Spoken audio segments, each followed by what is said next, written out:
எடுத்துக்கொள்வோம். மத்திய எழுதின சுவிசேஷம் 13ஆம் அதிகாரம்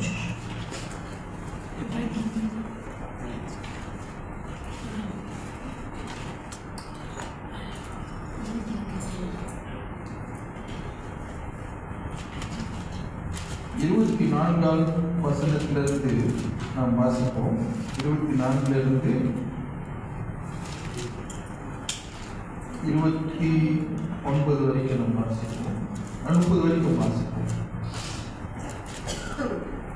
நம்ம எல்லாரும் சேர்ந்து வாசிக்கலாமா இந்த வேத பகுதியை? மத்திய 13ஆவது அதிகாரம் 24லிருந்து 30 வரை நாம் சேர்ந்து வாசிப்போம். எடுத்துங்க. ஓகே, வாசிப்போம். வேறொரு உண்மையை அவர்களுக்கு சொன்னார். பரலோக ராஜ்யம் நல்ல நிலத்தில் விதைக்கப்பட்டு விதையை விதைத்த மனுஷனுக்கு ஒப்பாய் இருக்கிறது. மனுஷன் நித்திரை பண்ணுகையில் அவனுடைய சத்துரு வந்து கோதுமைக்குள் கண்களை விதைத்துவிட்டு போனார். பயிரானது வளர்ந்து கதிர்விட்ட போது களைகளும் காணப்பட்டது. வீட்டுக்கு எஜமானுடைய வேலைக்காரன் இடத்தில் வந்து, ஆண்டவனே, நீர் உமது நிலத்தின் நல்ல விதையை விதைத்தீர் அல்லவா? பின்னை அதில் களைகளை எப்படி உண்டானது என்றார்கள். அதற்கு அவர், சத்துரு அதை செய்தான் என்றார். அப்பொழுது வேலைக்காரர், நாங்கள் போய் அவைகளை பிடுங்கி போட உமக்கு சித்தமா என்று கேட்டார்கள். அதற்கு அவர், வேண்டாம், களைகளை களை பிடுங்குவது போல நீர் கோதுமை கூட வேரோடு பிடுங்காதபடிக்கு இரண்டையும் அறுப்பு கொண்டு வளர்விடுங்கள். அறுப்பு காலத்தில் நான் அறுக்கிறவர்களை நோக்கி, முதலாவது களைகளை பிடுங்கி அவைகளை சுட்டரிக்கிறதுக்கு கட்டுகளாக கட்டுங்கள், கோதுமையோ களஞ்சியத்தில் சேர்த்து வைப்பேன் என்று சொன்னார் என்றார். நன்றி ஆண்டவரே. அப்பா, இந்த ஓமைகளை ஆண்டவரே உடைய சீஷர்களுக்கும் அன்று கொடுத்த அப்பா, உடைய விசுவாசித்த பிள்ளைகளுக்கும் ஆண்டவரை வைத்திருந்து ஆண்டவரை இன்று நாங்கள் ஆண்டவரை நாங்கள் படைக்கும் பொழுது என்னுடைய ரகசியங்களும் வேதத்தில் இருக்கிற காணப்படுகிற புதையல்களும் ஆண்டவரை எங்களுக்கு வெளிப்படுத்தும்படியாக சொல்லியிருக்கிறோம். நீரே எங்களை நடத்துங்க. ஆவியானவரே, இதை கொடுத்து பேசுங்க. எங்களை ஆசீர்வதிக்கும். இயேசு கிறிஸ்துவின் நாமத்தில் இருக்கிறது. ஆமென். ஆமென். இந்த ஊமை நமக்கு எல்லாருக்கும் தெரிந்த ஒரு ஊமை. தேவன் இந்த ஒரு ஊமையை அவருடைய சீஷர்கள் மத்தியிலும் அவருடைய விசுவாசித்தவர்கள் மத்தியிலும் அவர் பிரசங்கித்தார் என்று சொல்லி வேதத்திலிருக்கிறது. நாட்களிலே பரலோகத்துடைய ரகசியங்களை எல்லோரும் அறிந்து கொள்ளாதபடி மறைப்பொருளாய் காணப்பட்டது. அல்லேலூயா. மத்தியில நாம் வாசிக்கும் பொழுது 13ஆம் அதிகாரத்தில் 11ஆம் வசனத்திலே நாம் வாசிக்கும் பொழுது அவர்களுக்கு அவர் பிரயோஜனமாக பரலோக ராஜ்யத்தின் ரகசியங்களை அறியும்படி உங்களுக்கு அருளப்பட்டது, அவர்களுக்கோ அருளப்படவில்லை என்று சொன்னார். பரலோக ராஜ்யத்தினுடைய ரகசியங்களை நீங்களும் நானும் அறிந்து கொள்வதற்கு பரிசுத்த ஆவியானவர் பரலோக ராஜ்யத்தினுடைய ரகசியம் பழைய ஏற்பாட்டு காலங்களிலே வசித்தவர்கள் மத்தியில அதிகமாய் பேசப்படவில்லை. அவர்கள் கொடுத்த அந்த கட்டளைகளையும் பிரமாணங்களையும் மட்டும்தான் அவர்கள் கை கொண்டிருந்தார்கள். ஆனால் தேவனுடைய ராஜ்யத்தினுடைய ரகசியங்களை அவர்களுக்கு மறைப்பொருளாய் காணப்பட்டிருக்கிறது. காரணம், அவர்களை முழுமையாய் தேவனுடைய பரலோகத்தினுடைய ரகசிய வாசிகள், அதாவது பரலோக வாசிகளுடைய அனுபவத்தும் இல்லாததுனாலே அவர்களுக்கு அதை உணர்வும் இல்லாதவர்களாய் காணப்பட்டார்கள். எப்பொழுது இயேசு கிறிஸ்து பூமிக்கு வந்தாரோ அன்று முதல் இதோ தேவனுடைய ராஜ்யம் எல்லோருக்குள்ளாகவும் காணப்படுகிறது. தேவனுடைய ராஜ்யம் அவர்கள் யோசித்தார்கள், அவர்கள் நினைத்தார்கள், யாரு? யூதர்களும் கிரேக்கர்களும் இஸ்ரவேல் ஜனங்களும் அவர்கள் எதிர்பார்த்து கொண்டிருந்தார்கள், யூதருக்கு ஒரு நல்ல ஒரு ராஜா தோன்றுவார் என்று. அந்த ராஜ்யத்தை அவர்கள் தெரியும், பிசிக்கலான ராஜ்யம், கண்கள் காணுகிற ராஜ்யத்தை அவர்கள் பார்த்து கொண்டிருந்தார்கள். எங்களை சரியான பாதைகளிலே நடத்துவதற்கு எங்களுக்கு ஒரு தலைவர் தேவை. இந்நாள் வரைக்கும் நாங்கள் சிதறடிக்கப்பட்டவர்களாக இருந்தோம், ஆனாலும் எங்களுக்கு ராஜா கிடைத்தார், எல்லாவற்றிலும் தலைகீழாய் மாற்றி போடுவார் என்று சொல்லி நம்பிக்கையோடு கூட இருந்தார்கள். அது மாத்திரமல்லாமல் மெஸ்ஸியா வருவார் என்று சொல்லி எதிர்பார்த்து கொண்டிருந்தார்கள். இயேசு கிறிஸ்து அவர் இந்த பூமிக்கு வந்த பொழுது அவர் பரலோகத்துடைய ரகசியங்களை அவருடைய பிள்ளைகளுக்கு, அவருடைய விசுவாசித்தவர்களுக்கும், அவருடைய சீஷர்களுக்கும் அவர் கற்றுக் கொடுத்து கொண்டேதான் இருந்தார்.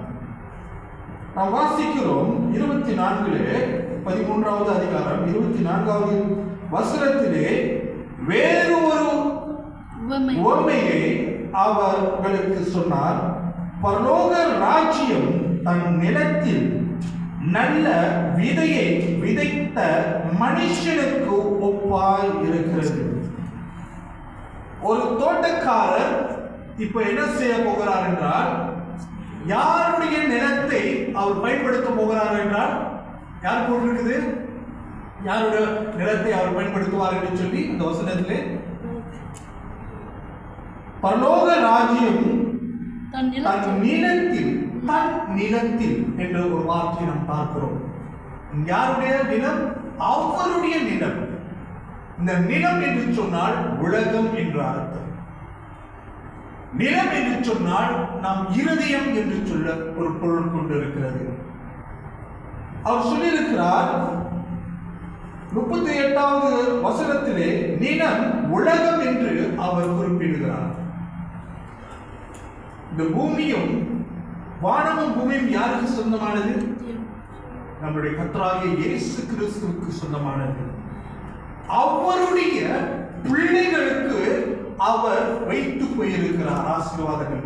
முதலாவது அவர் பூமியை சிருஷ்டித்த பொழுது முதல் மனிதனை தேவன் இந்த பூமிக்கு கொண்டு வந்து படைத்து கொண்டு வந்து வைத்தார் பயன்படுத்தும்படியாக. யார? ஆதாமும் ஏவாளும் பயன்படுத்தினார். அவர்கள் இந்த பூமியை நிரப்பி ஆசீர்வாதமாய் இருப்பார்கள் என்று சொல்லி அவருடைய ஆசீர்வதித்து இந்த பூமியை தன் நிலமாகிய அந்த பூமியிலே இவர்கள் விதைக்கப்பட்டார்கள் என்று சொல்லி சொல்கிறது. பரலோக ராஜ்யத்தில்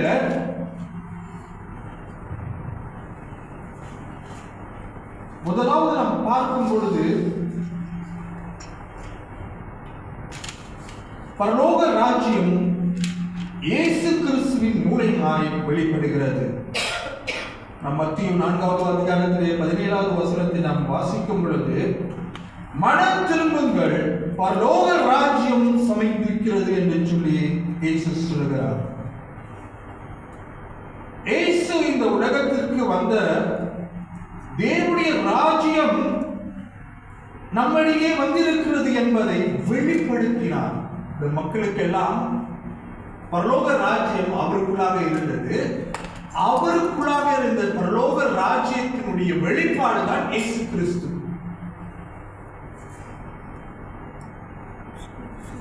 பரலோக ராஜ்யம் ஒரு ராஜா இந்த மக்களுக்கு வருவார் என்று சொல்லி எதிர்பார்த்து கொண்டிருந்தார்கள். யாரு? இஸ்ரவேல் ஜனங்கள் எதிர்பார்த்து கொண்டிருந்தார்கள். ஆனாலும் இயேசு கிறிஸ்து உலகத்திற்கு ராஜாவாய் வராமல் அவருடைய பிள்ளைகளுக்கு ராஜாவாய் இருந்தார். இப்ப எங்க அவர் ராஜாவா சிங்காசனத்தில் அமர்ந்து கொண்டிருக்கிறார் நம்முடைய இருதயத்திலே.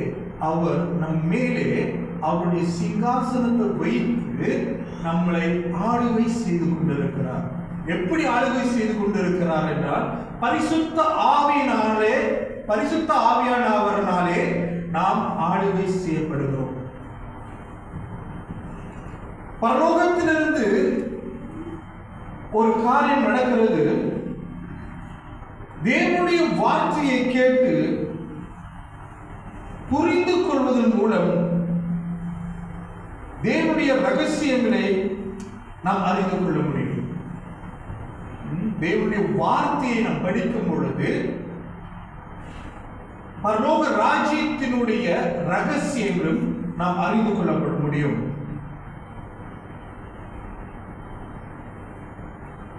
நாம் வாசிக்கிறோம், நல்ல நிலத்தில் விதைக்கப்பட்டவனோ வசனத்தை கேட்கிறவனும் உணர்வுள்ளவனுமாயிருந்து 100, 60, 30 பலன் கொடுக்கிறவனாய் இருக்கிறான் என்று சொல்லி வேதம் சொல்கிறது. காரணம், அவன் தேவனுடைய பரலோக ராஜ்யத்தினுடைய வார்த்தைகளை கேட்கிறபடினாலே அவன் பலன் கொடுக்கிறவனாக மாறுகிறான். எப்பொழுது தேவனுடைய வார்த்தையை நாம் புரிந்து கொண்டு அதன்படி நாம் வாழ்ந்து கனி கொடுக்கிறோமோ, தேவனுடைய ராஜ்யம் நமக்குள்ளாய் வந்து விட்டது என்று சொல்லி நாம் உறுதி செய்கிறோம்.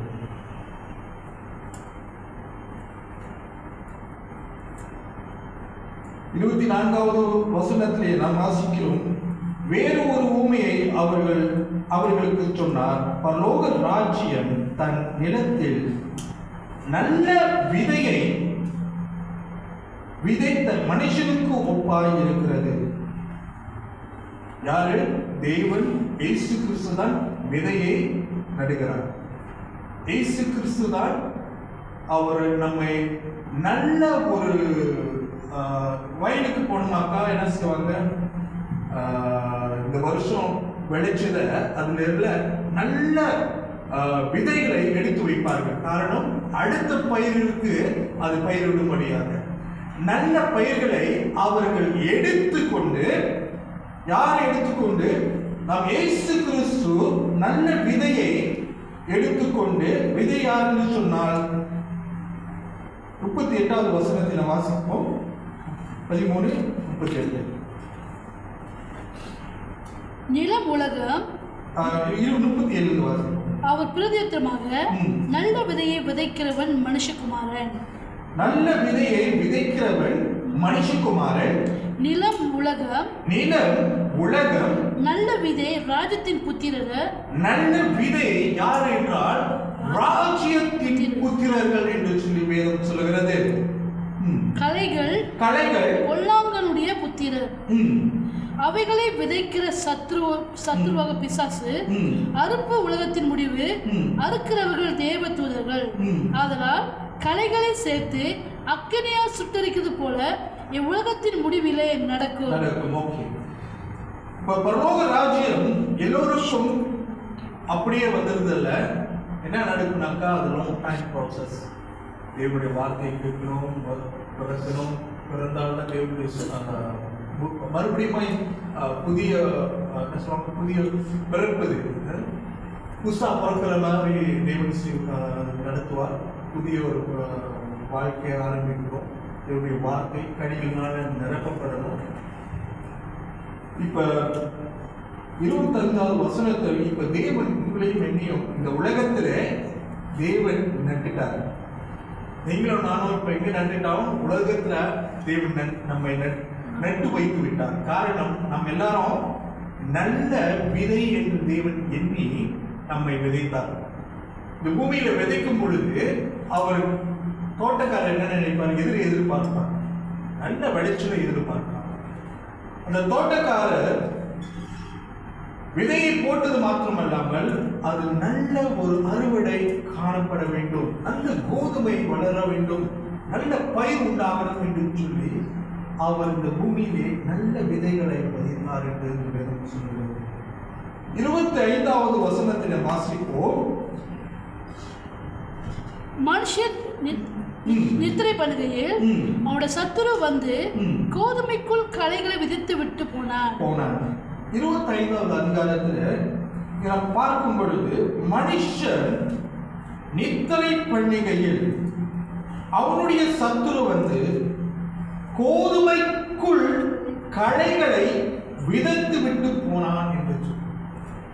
எப்படி இயேசு நம்மை விதைத்து வச்சு போயிட்டாரு, ஆனா நம்மளை கோதுமை என்று அவர் விதைத்தார், நல்ல ஒரு பயிரை உண்டாக்கணும் என்று சொல்லி விதைத்தார். ஆனால் பிசாசானவன் சத்துருவானவன் இப்ப என்ன நடக்குது, களைகளை விதைத்து போயிட்டான்னு சொல்லி. களைகளும் கோதுமையும் பார்த்தீங்கன்னாக்கா, களைகள்னாக்கா பிரான்ச் இல்லை, களைகள் என்றால் அது ஒரு மாதிரியான செடி. அந்த செடி எங்கே வளரும்னாக்கா இந்த கோதுமை போடுகிற விளைச்சல்ல தான் அந்த ஒரு புல்லும் முளையும். கோதுமைக்கும் களைக்கும் நம் வித்தியாசம் காண முடியாத ஒரு காரியமா இருக்கும். கோதுமை அது என்ன, கோதுமை அந்த கோதுமை வந்து அந்த பயிர் வந்து அந்த பயிரும் அந்த களையும் பார்த்தால் ரெண்டுமே எட்டிருந்து பார்த்தாலும் கிட்ட இருந்து பார்த்தாலும் ஐடென்டிஃபை பண்ண முடியாது, ரெண்டுமே ஒரே மாதிரி இருக்கும். ஆனாலும் வளர்ந்து வரும் பொழுதுதான் அதற்கு வித்தியாசம் பார்க்க முடியும். ரெண்டுத்துக்கும் வித்தியாசம் உள்ளது என்று சொல்லி வேதம் சொல்லுகிறது. ஒன்று, கோதுமை வளர்ந்து ஒரு கோல்டன் கலர்ல அது மாறப்படும். களையோ அது வளர்ந்து கரும் பச்சையை போல அது காணப்படும். அது வந்து வளரும் பொழுது பார்த்தீங்கன்னாக்கா அது கரும் பச்சையாக இருக்கும். எது? களைகள். பிசாசானவன் விதைத்த களைகளை அது வளரும் பொழுதுதான் அது தெரியும்.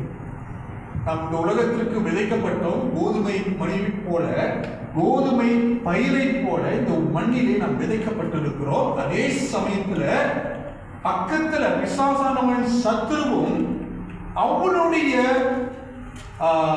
பயிரை, அதாவது களைகளை அவன் விதைத்து போனான் என்று வேதம் சொல்லுகிறது. இந்த உலகத்துல தீயவர்களும் இருப்பார்கள், பரிசுத்தவான்களும் இருப்பார்கள், தீமை செய்கிறவர்களும் இருப்பார்கள். நம்ம வீட்டுல நீதிமானும் இருப்பார்கள், பரிசுத்தவான்களும் இருப்பார்கள், அதே சில தீமை செய்கிறவர்களும் ஒரே குடும்பத்தில் இருந்தார்கள். பார்க்கும் பொழுது அங்க களைகள் எப்ப முளைக்கப்பட்டது என்றால் அவர்கள் நித்திரை செய்யும் பொழுது என்று சொல்லுகிறது. வாசிப்போம் 25வது மறுபடியும். அவர்கள் நித்திரை செய்யும் பொழுது, அவன் நித்திரை பண்ணுகையில் அவனுடைய சத்துரு வந்து கோதுமைக்குள் களைகளை விதித்து விட்டு போனான். அவனுடைய சத்துருக்கள் யாரு? இந்த தேவன் கோதுமை போல நம்மை நாட்டு விட்டார். இப்ப சத்துருவானவன் அவன் களையை தூங்கும் பொழுது, நம்மளாம் ஒரே 24 மணி நேரம் வயலியா இருப்போம், 24 மணி நேரம் வேலை இடத்துலயா இருப்போம். நம்மளுக்குன்னு ஒரு நித்திரை காலம் வரும். நித்திரை என்று சொன்னால் ஆவிக்குரிய ஒரு மங்கனி நிலை. நித்திரை என்று வேதம் சொல்லுது. நித்திரை நம்மளுடைய வாழ்க்கையில காணப்படுகிற சில தேவனை விட்டு தூரமாய் இருக்கிற ஒரு சூழ்நிலையை மாறுகிறது. நித்திரையின் காலம். பிசாசன் வந்து கத்துருவானவன் விதைச்சுட்டு போயிட்டானே தெரியாம அந்த சூழ்நிலை காணப்படுகிறது. நம்முடைய இறுதியிலும் நம்முடைய நித்திரையின் வேளையில் பிசாசன் அநேக போராட்டங்களை விதித்து அநேக தவறான காரியங்களை, களைகளை விதைத்து விட்டு போகிறான் என்று நாம் பார்க்க முடியும். தேவனை விட்டு தூரப்படுத்துகிறது தான் நித்திரை. பிசாசனுடைய தந்திரங்கள் அப்பதான் களைகளை கூட அவன் விதைக்கப்படுகிறான். சில இடத்துல பார்த்தீங்கன்னாக்கா சொப்பனத்துல பாம்புகளை கொண்டு கொடுப்பான். சில இடத்துல பெரிய பெரிய மிருகங்கள், அருவருப்பான மிருகங்களை கொண்டு வந்து விதைத்து கொடுப்பான்.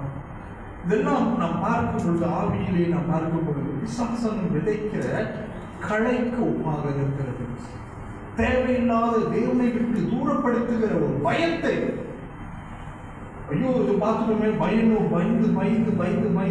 கடவுளை இது பார்த்துட்டோமே, பார்க்கக்கூடாததை பார்த்துட்டோமே, இந்த சம்பவத்தை பார்த்துட்டோமே அப்படின்னு அந்த மைண்டை ப்ராசஸ் பண்ணி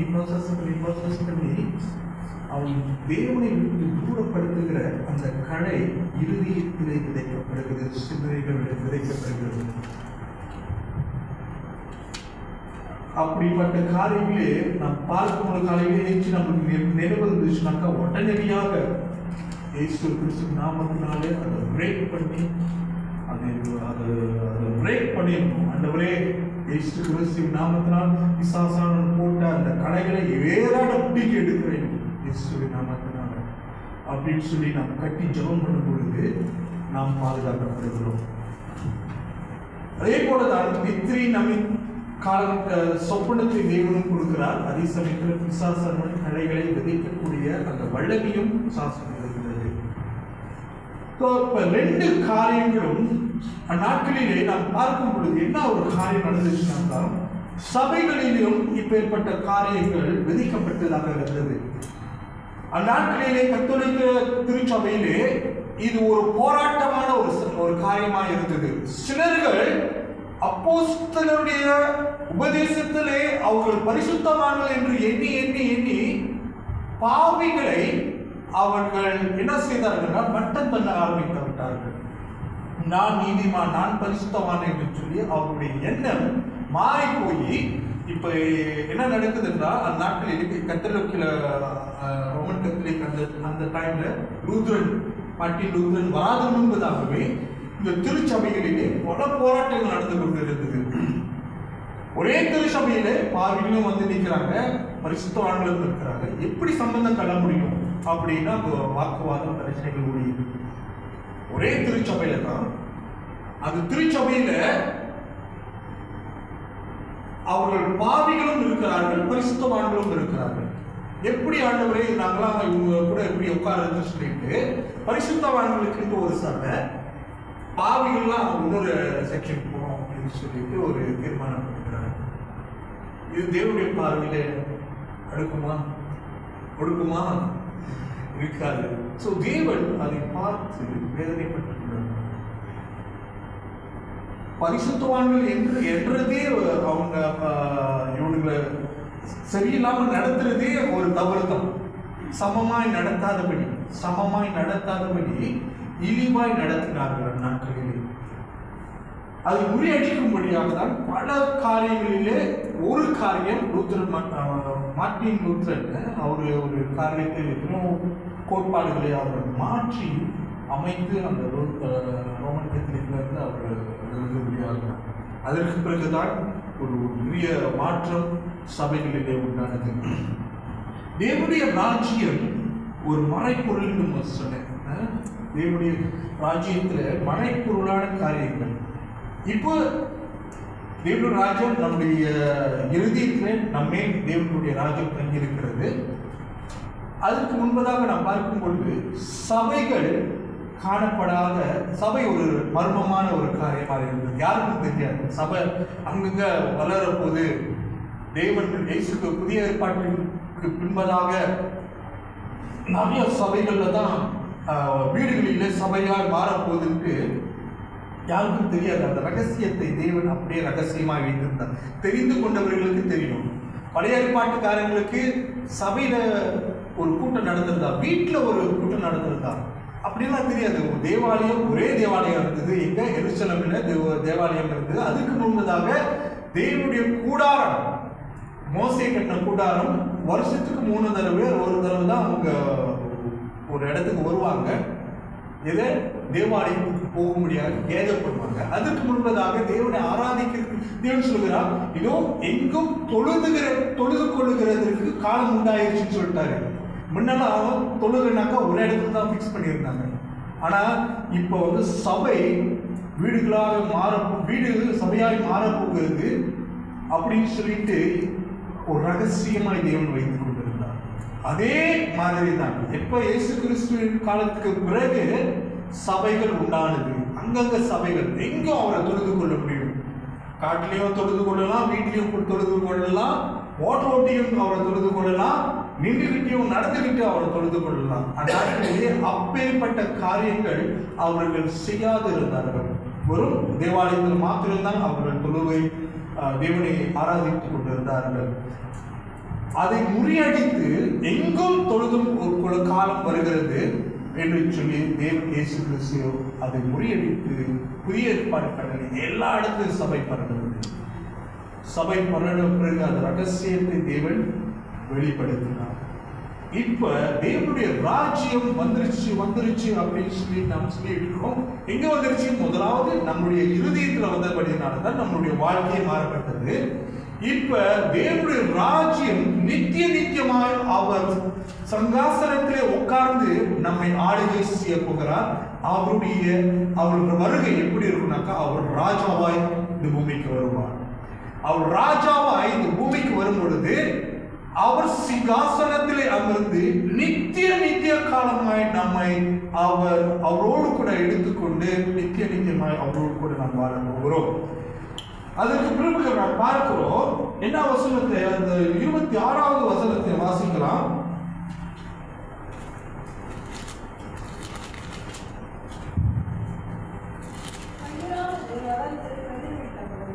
பயிரானது வளர்ந்து கதிர் விட்ட பொழுது களைகளும் காணப்பட்டது. இப்ப முதலே நான் சொன்ன உங்களோடு ஒரு கோதுமை செடியும் களையும் பார்க்க ரெண்டுமே ஒன்னா வளருது. தீயோரும் நம்மளோட சுற்றி இருக்கிறார்கள். யாரு? தீமை செய்கிறவர்களும் நம்ம சுற்றி இருக்கிறார்கள், நன்மை செய்கிறவர்களும் நம்ம சுற்றி இருக்கிறார்கள். ரெண்டு பேரும் எப்படி வளர்கிறார்கள் இந்த பூமியில? நான் சொன்னேன், நிலம் இந்த பூமி தான். இந்த பூமியிலே நாம் விதைக்கப்பட்டு இருக்கிறோம். இந்த விதையானது இப்ப யாரோடு கூட சேர்ந்து வளருது என்றால் களைகளோடு கூட சேர்ந்து வளர்கிறது. தீமையால் இருக்கிறவர்களோடு கூட நாமும் சேர்ந்து வளர்ந்தவர்களா இந்த பூமியில ஆண்டவர் டிசைன் பண்ணினார். யார் மாற்ற முடியாது. ஒருத்தர் கெட்டவனா இருக்கிறான்னு சொல்லிட்டு நம்ம என்ன செய்ய, அவங்க கெட்டவங்க, அவங்க கூட பேசக்கூடாது அப்படின்னு சொல்லிட்டு காட்டில் போய் உட்காந்துருவாங்க. ஐயோ, இந்த உலக வாழ்க்கையே வேணாம்னு சொல்லிட்டு வெறுத்து போய் எங்க பார்த்தாலும் பாவம் பாவம் பாவம் இருக்குன்னு சொல்லிட்டு என்ன செய்யறாங்க, அவங்க தனிமையா போயிட்டு காட்டுல போய் உட்கார்ந்துருந்தாங்க. அப்ப அவர்களோடு சேர்ந்து வாழ முடியல, தெரியல, மற்றவர்களை குற்றப்படுத்தி கொண்டே இருந்திருக்கிறாங்க அப்படின்னு சொல்லிட்டு நம் அதிலிருந்து வாசிப்போம். 27 வீட்டு எஜமானுடைய வேலைக்காரன் அவரிடத்தில் வந்து, ஆண்டவனே, நீர் உமது நிலத்தில் நல்ல விதையை விதைத்தீரே அல்லவோ, பின்னர் அதில் களைகள் எப்படி உண்டானது என்றார்கள். இப்ப பாருங்க, ஆதாம் செய்த அதே காரியத்தை தான் இங்க சொல்லப்பட்டிருக்கிறது. ஆண்டவரே இப்ப எஜமானியே பார்த்து, ஆண்டவரே நீங்க நல்லதுதானே வச்சீங்க, எதுக்கு இப்ப கலைகளும் எப்படி வந்துச்சுன்ட்டு இப்ப திருப்பி யாரு பார்த்துட்டோம், ஆண்டவர்கிட்ட கொலை சொல்லிட்டோம். அதே ஆதாம், ஆண்டவரே யார் கொடுத்த அந்த ஏவாள் யார் கொடுத்தா, நீர் கொடுத்த இந்த இஸ்திரி மூலியமாக தான் நான் இது பேர் போயிட்டேன். யார் மேல, யார் இஸ்திரி அதை உண்டாக்குனது? தேவன் உண்டாக்கினார். தேவன் உண்டாக்கினவரையே கிறிஸ்து பண்ணி நீங்க கொடுத்ததால தான் நான் இப்படி ஆயிட்டேன் அப்படின்ட்டு ஆழ்வு நிலைப்படி போடுற ஒரு சாக்கு போக்குறவர் இருக்கிறார். அதே போலதான் இந்த பூமியில நாம் விதைக்கப்பட்டு இருக்கிறோம். ஆண்டவரே, இதுல எப்படி வந்துச்சு? நீ நல்ல விதை தானே விதைச்சீங்க, நல்ல பெஸ்டான காரியத்தை தான் நீங்க விதைச்சிருக்கீங்க. இப்ப எப்படி களைகளும் சேர்ந்து நாம எப்படி அவங்களோடு கூட நாம் வளர போகிறோம்? இந்த பாவிகளோடு கூட நாமளும் எப்படி வளருது என்று சொல்லி நாம் தேவனை பார்த்து சொல்கிறவர்களாய் மாறிவிட்டோம். வீட்டு எஜமானுடைய வேலைக்காரர் அவனிடத்தில் வந்து, ஆண்டவரே, நீர் உமது நிலத்தின் நல்ல விதையை விதைத்தீர் அல்லவா, பின்னர் அதனால் களைகள் எப்படி உண்டாயிற்று என்றார்கள். அதற்கு அவர் பதில் சொல்றாரு. யாரு? அந்த எஜமான் பதில் சொல்லுகிறார். 28வது வசனத்தை வாசிப்போம். அதற்கு அவன் சத்துரு அதை செய்தான் என்றான். அப்பொழுது வேலைக்காரர், நாங்கள் போய் அவர்களை பிடுங்கி போட உமக்கு சித்தமா என்று கேட்டார்கள். அப்பொழுது வேலைக்காரர், நாங்கள் போய் அவைகளை பிடுங்கி போட உமக்கு சித்தமா என்று கேட்டார்கள். இப்ப ஆண்டவர் சொன்னாரு, உலகத்துல வந்து விதைச்சிட்டாங்க, நம்மளை விதைச்சிட்டாங்க. எப்படி விதைச்சாங்கன்னாக்கா நல்ல விதை என்பதை விசுவாசித்து நம்மளை விதைச்சிருக்கிறாங்க. நல்ல பயிர் கொடுக்கும்படியாக, நல்ல கனி கொடுக்கும்படியாக நம்மளை விதைச்சிருக்கிறாரு. மற்றவர்களுக்கு பிரயோஜனம் உள்ளவர்களாக நம்மை அவர் விதைச்சிருக்கிறாரு. அவர் எதிர்பார்க்கிற காரியம். இப்பொழுது ஒரு ஆலோசனையை யார் கொடுக்கிறா? வேலைக்காரன் எஜமானுக்கு ஒரு ஆலோசனை. இந்த மாதிரி ஆட்கள் எல்லாம் கிளைகளா வந்து இருக்குத, இந்த மாதிரி ஆட்கள் எல்லாம் நாங்க பிடிங்கி போட்டுறோம், எங்க பக்கத்துல இருந்தா கஷ்டம், அந்த களைகளை பிடிங்கி போட்டுறோம். தேவனுக்கு ஆலோசனை சொல்லுகிறார். இந்த பூமியில நம்ம என்ன சில வேலையில் நம்ம சொல்லுவோம், என்ன சொல்லுவோம்னாக்கா, ஆண்டவரே இந்த பூமியில வாழ்றதே கடுப்பா இருக்கு ஆண்டவரே, என்ன எடுத்துக்கங்க ஆண்டவரே, இந்த உலகத்தினுடைய போராட்டங்கள் தாங்க முடியலன்னு சொல்லிட்டு ஆண்டவரே எடுத்துக்கங்க, நான் உம்மோட இடத்துல வந்துடுறேன் அப்படின்னு சொல்லிட்டு சிறைச்சாலை போயிட்டு வெளியே வர டைம்ல, ஆண்டவரே இது வரைக்கும் நான் நல்லா பாதுகாத்துட்டு வந்தீங்க, இந்த உலகத்துல நான் மறுபடியும் போறேன், எனக்கு பயமா இருக்கு ஆண்டவரே, எங்க பாவம் என்னை தாக்கிடுமோ என்று அந்த பயம் ஆண்டவர்கிட்ட கேட்டு, எங்க மறுபடியும் நான் பழைய வாழ்க்கைக்கு போயிருவோம். ஆனா வாழ்க்கை தாரமா மாறிச்சு, ஆனாலும் தேவன் நம்மோடு கூட இருக்கிற அப்படின்னால எப்பேற்பட்ட சூழ்நிலையிலும் தேவன் நம்மை உயர்த்தி கரம் வைத்துக் கொண்டு நம்ம நினைப்போம் முடியல, கஷ்டமா இருக்குது, உலக வாழ்க்கையே கஷ்டமா இருக்கு ஆண்டவரே, ஆண்டவர்கிட்ட கேட்டிருக்கேன், ஆண்டவரே நான் பரிசுத்தமா இருக்கும் பொழுதே என்ன எடுத்துக்கங்க அப்படின்னு, பரிசுத்தமாக இருக்கும் பொழுது எடுத்துக்கங்க ஆண்டவரே.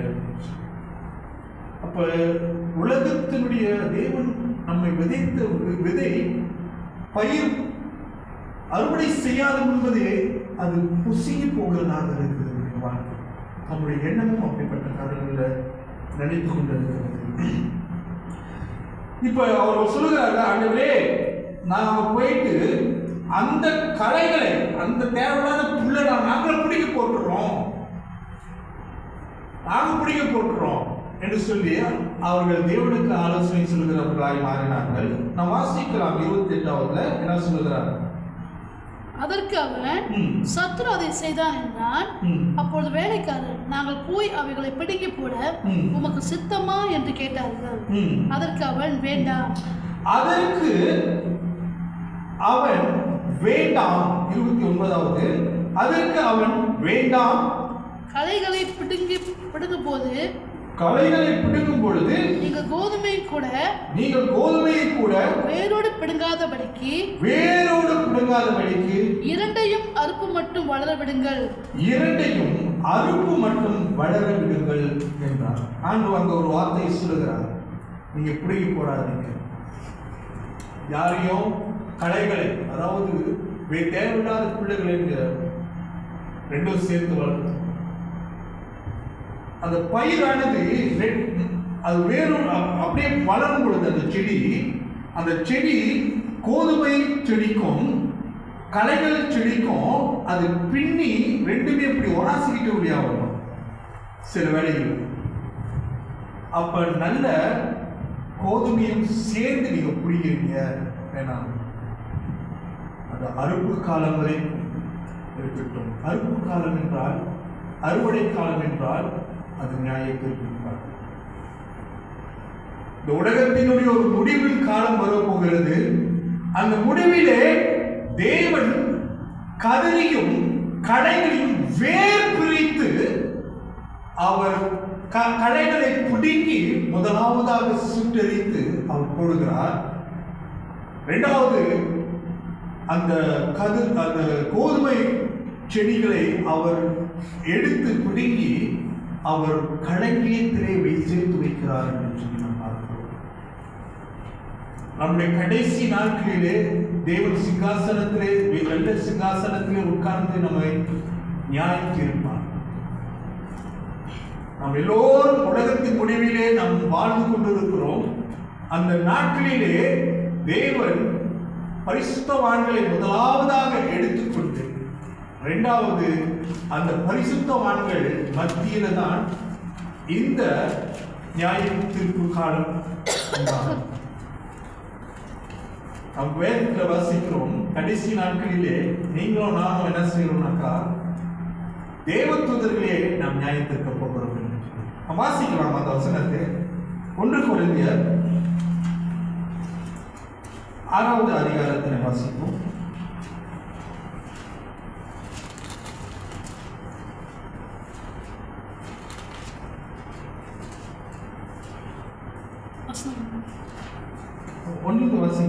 உங்களில் ஒருவனுக்கு வேறொருவனோடு வழக்கு உண்டானால் வழக்காடும்படி அவன் பரிசுத்தவானிடத்தில் போகாமல் அநீதிக்காரத்தில் போக துணிகிறது என்ன? பரிசுத்தவான்கள் உலகத்தை நியாயத்திற்பார்கள் என்று அறியீர்களா? பரிசுத்தவான்கள் இரண்டாவது ஓகே, பரிசுத்தவான்கள் உலகத்தை நியாய தீர்ப்பார்கள் என்று அறியீர்களா? உலகம் உங்களால் நியாய தீர்க்கப்படுவது இருக்க, உலகம் உங்களால் நியாய தீர்க்கப்படும் படுவதாயிருக்க அற்ப வழக்குகளை தீர்க்க நீங்கள் அபாத்திரரா?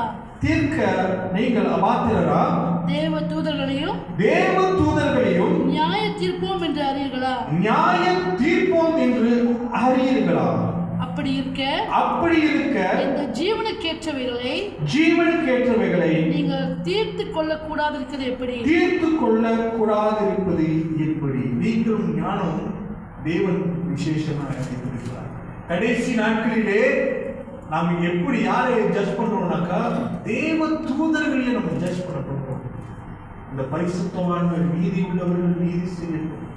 இன்னும் நீதிமான்களாக அவர்கள் இருக்கிற பரிசுத்தவான்கள் முதலாவது எடுத்துக்கொள்ளப்படுவது அவர்கள் மறுபடியும் ரகசிய வரையிலே தேவனோடு கூட எடுத்துக் கொள்ளப்படுகிறார்கள். இரண்டாவது வருகை அவர் ராஜாவா இந்த உலகத்திற்கு வரும் பொழுது பரிசுத்தவான்களோடு கூட அவர் உலகத்திற்கு வருவார். அப்ப அந்த நாட்களிலே கடைசி ஜட்ஜ்மென்ட் இந்த பூமியிலே கொடுக்கப்படுகிறது.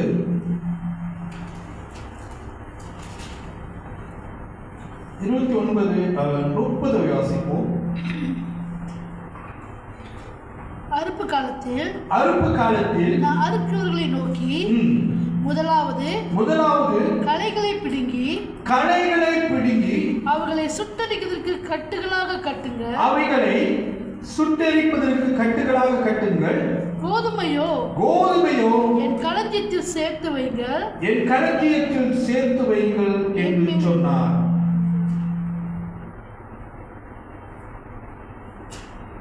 இந்த உலகத்தினுடைய கடைசி நாட்களிலே இப்பேற்பட்ட காரியங்கள் நிச்சயமாய் நடக்கும்.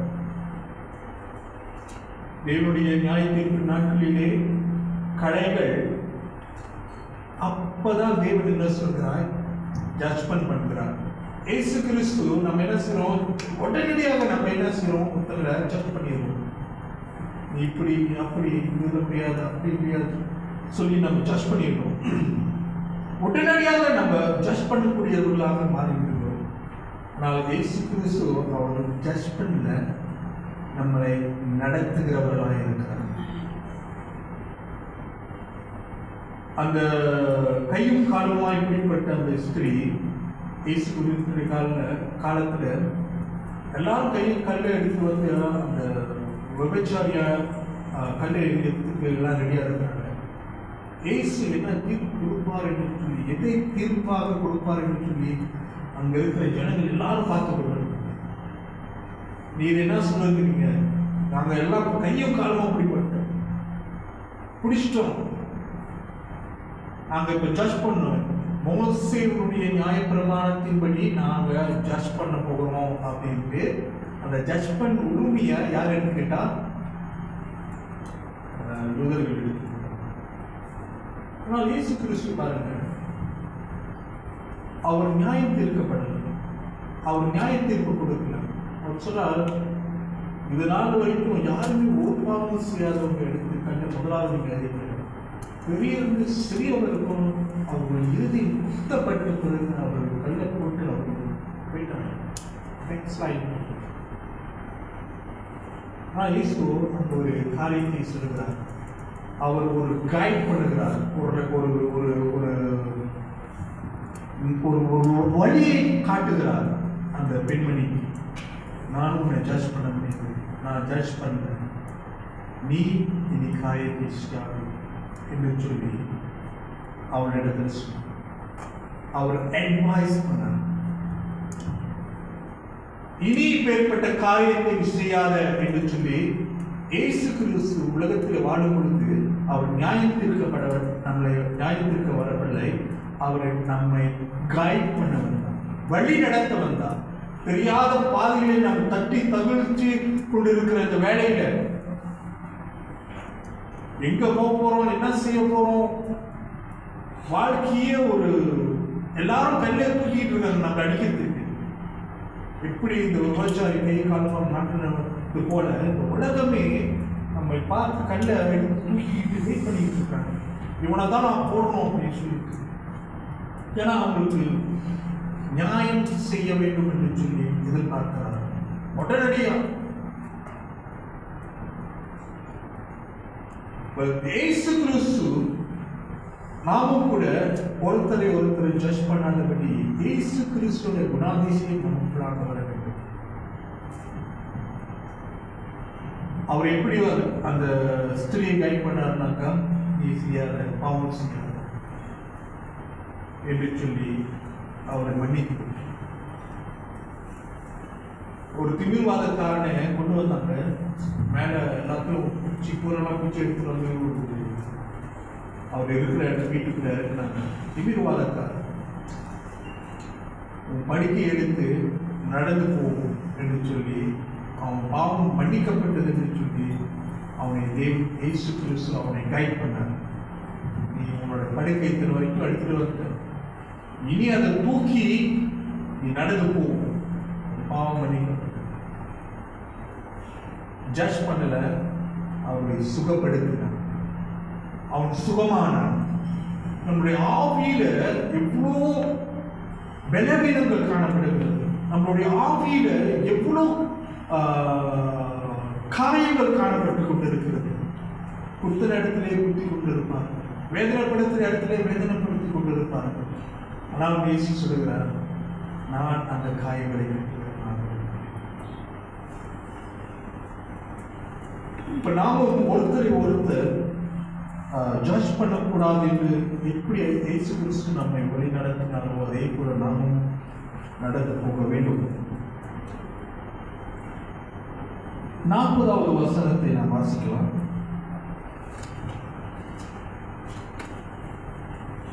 ஆதலால் கலைகளை சேர்த்து அக்கினியால் சுட்டரிக்கிறது போல உலகத்தின் முடிவிலே நடக்கும். இந்த உலகத்தின் முடிவிலே நடக்கும். மனுஷகுமாரன் தம்முடைய தூதர்களை அனுப்புவார். மனுஷகுமாரன் தம்முடைய தூதர்களை அனுப்புவார். அவர்கள் அவருடைய ராஜ்யத்தில் இருக்கிற சகல இடர்களையும் அவருடைய ராஜ்யத்தில் இருக்கிற சகல இடர்களையும் அக்கிரமம் செய்கிறவர்களையும் சேர்த்து அவர்களை அக்கினி சூளையிலே போடுவார்கள். அங்கே அழுகையும் பற்கடிப்பும் உண்டாயிருக்கும். அப்போது நீதிமான்கள் முதலாவது ஒரு ஜட்ஜ்மெண்ட் சிங்காசனத்தில் வெள்ள சிங்காசனத்தை தேவன் ஒரு நியாய தீர்ப்பை இந்த உலகத்திற்கு கொடுக்கிறார். எல்லாரும் முதலாவது அவர் நியாயம் கொடுக்கிறார்னாக்கா, இங்க கலைகளும் வந்து தேவையில்லாத ஒரு கலைகள் கோதுமையோடு கூட வளர்ந்தது. அவர் அறுப்பு காலம் வரைக்கும் அவர் அவகாசம் கொடுக்கிறவராக இருந்தார். அறுப்பு காலம் என்றால் கடைசி ஜட்ஜ்மெண்ட் வரப்போகிற அந்த காலம் வரைக்கும். உடனடியா ஆண்டவர் நம்மளை ஜட்ஜ் பண்ணலனாக்கா அவருடைய கிருபை நம்மோடு கூட இருக்கிறபடினால இன்னும் மனம் திரும்புவார், இன்னும் அவர்கள் என்னை நோக்கி வருவார்கள். இவர்கள் பாருங்கள், கோதுமை களைகளைப் போல மாற முடியாது, களைகள் செடியை போல மாற முடியாது, களைகள் செடிகள் கோதுமையை போல மாற முடியாது. இது நமக்கு தெரிந்த பிசிக்கலான ஒரு காரியம். ஆனாலும் கூட ஆவிக்குரிய மனுஷன், அவன் ஒரு பாவி, அவன் மனம் திரும்பி நீதிமானாய் மாற்றப்பட முடியும். ஒரு பாவத்தில் இருக்கிற அந்த மனுஷன், அந்த களைகளை போல இருக்கிற அந்த மனுஷன், அவன் கோதுமை போல அவன் பரிசுத்தமாக்கப்படுகிறான். அவர் கொடுக்கிற கிருபையின் காரணத்தினால. இந்த வசனத்தை நாம் படிக்கும் பொழுது, தியானிக்கும் பொழுது பல ரகசியங்கள் தேவன் வெளிப்படுத்துகிறார். முதலாவது நம்முடைய வாழ்க்கையில தேவன் இந்த உலகத்திலே நம்மை, இந்த பூமியிலே நம்மை வைத்திருக்கிறார். வைத்து அவருடைய வேரினாலே நாம் நுழைக்கப்பட வேண்டும். அவர் நம்மை விதைத்தார். எப்படி? நல்ல பயிரை போல. இதுவரைக்கும் அதாவது அறுப்பு காலம் முடிச்ச பிறகு நல்ல விதையை வந்து எடுத்து அடுத்த வருஷம் பயிருக்கு அது சேவ் பண்ணி வச்சிருப்பாங்க. அந்த பெஸ்டான விதைகள் கொண்டுதான் தேவன் இந்த பூமியிலே நம்மை விதைத்திருக்கிறார். விதைத்து நம் சுற்றிலும் காணப்படுகிற எல்லா தீமையான காரியங்களும் மேற்கொண்டு வருவதற்காக தேவன் அந்த கடைகளை வைத்திருக்கிறார். பிரச்சனைகள் இருந்தால்தான் நாம் மேற்கொள்ள முடியும். பிரச்சனையே இல்லைனாக்கா மேற்கொள்வதற்கு ஒண்ணு இல்லை. அப்ப தேவனை இன்னும் அறிய அறிய அறிய இன்னும் பிரச்சனை கூட வரும்பொழுது தான் தேவன் யார் என்று நாம் கண்டுகொள்ள முடியும். அதற்கு பிறகு நாம் வேரூன்றி எல்லா கஷ்ட நஷ்டத்திலும் அவரோடு கூட நாம் நின்று வேரூன்றி இருக்கும் பொழுதுதான் அது முளைக்கு வரும் பொழுது நல்ல கனிகளை நாம் கொடுக்கும் என்பவராய் தேவன் நம்மை மாற்றுகிறார். அது ஒரு நாள் கனி கொடுத்து, ஒரு நாள் மரம் விதைத்து, ஒரு நாளே முளைக்கப்படுகிறது அல்ல. அது லாங் டைம் ப்ராசஸ். ரொம்ப நாள் காலத்தினுடைய அது ப்ராசஸாக இருக்கிறது. அந்த ப்ராசஸ்ல கடைசி நல்ல கனிகளை கொடுக்கும் பொழுது வீட்டு எஜமான் நம்மளை அப்படியாக அறுவடைக்கு நம்மளை எடுத்துக் கொள்ளுவார். அல்லேலூயா. நீங்களும் நானும் அறுவடைக்கு ஆயத்தமாக இருக்க வேண்டும். நீங்களும் நானும் முதிர்ச்சி அடைந்தவர்களாக தேவனுடைய சமூகத்தில் இருக்கிறோம். எனி டைம் தேவனுடைய ரகசிய வருகை நம் மத்தியிலே இருக்கிறது. எனி டைம் அவர் வந்தாலும் நாம் ஆயத்தமாக இருக்க வேண்டும். அவருடைய கோதுமை எப்படி அவர்கள் தேவனுடைய ராஜ்யத்திலே அவர்கள் சேர்த்துக் கொள்ளப்பட்டார்களோ, நீங்களும் நானும் அந்த ஒரு கோதுமை மொழியை போல நாம் இருக்க வேண்டும் என்று தேவன் விரும்புகிறார். கண்களை மூடி நாம் ஜெபம் செய்வோம். நன்றி தகவலே, நன்றி ராஜா. ஆண்டவரே, ராஜ்யத்தினுடைய ரகசியமான பரலோக வாசிகளுடைய ரகசியங்களை ஆண்டவரை நீ வெளிப்படுத்துகிறேன். ஆண்டவரே, இந்த உலகத்தில் ஆண்டவரே கடைகளும் நீ வைத்திருக்கிறேன். நீர் நட்டின கோதுமை பயிர்களையும் ஆண்டவரை நீ வைத்து வைத்திருக்கிறேன். அறுப்பு காலத்திற்காக, கடைசி நாட்களுக்காக காத்துக் கொண்டிருக்கிறேன். காரணம் ஆண்டவரே, எல்லா மனுஷனும் மனம் திரும்ப வேண்டும் என்று, எல்லா மனுஷரும் ரட்சிக்கப்பட வேண்டும் என்று ஆண்டவரே நீர் கொடுத்த இந்த சாக்கியத்திற்காக நன்றி சொல்கிறேன். இனி வரக்கூடிய நாட்களில் ஆண்டவரே, நாங்கள் மற்றவர்களை கடையை போல எண்ணாதபடி ஆண்டவரே, நீர் எங்களை நீர் எப்படி அழைத்தீரோ அவர்களை நீர் அழைத்திருக்கிறீர் என்று சொல்லி நாங்கள் விசுவாசத்தோடு கூட நாங்கள் முன்செல்ல எங்களுக்கு செய்வீராக. தொடர்ந்து நீர் வழி நடத்தும் ஆண்டவரே. உடைய வார்த்தையானது ஆண்டவரே நல்ல நிலத்திலே விதைக்கப்பட்டுகிற இருதயம்தான் என்று சொன்னார். நல்ல இருதயம் எங்களுக்கு கொடுத்து வழி நடத்துகிறார். தொடர்ந்து வழி நடத்தும் ஆண்டவரே, உடைய கரத்தில் ஒப்பு கொடுக்கிறோம். இயேசு கிறிஸ்துவின் நாமத்தில் வேண்டுகிறேன் ஆண்டவரே. ஆமென், ஆமென், ஆமென். இன்று வண்ணமாக நாம் அப்போஸ்தலர் பிரமாணத்தை வாசிப்போம்.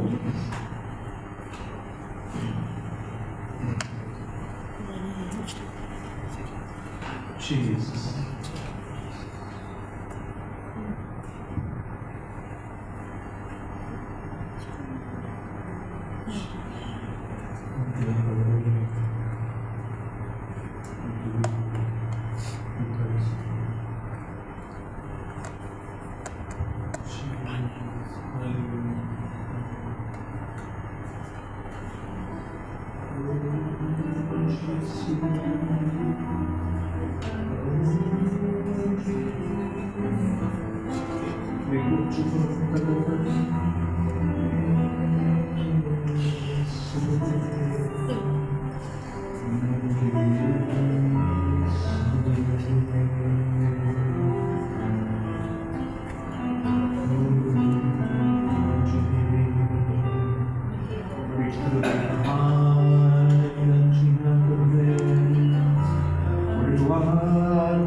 Jesus.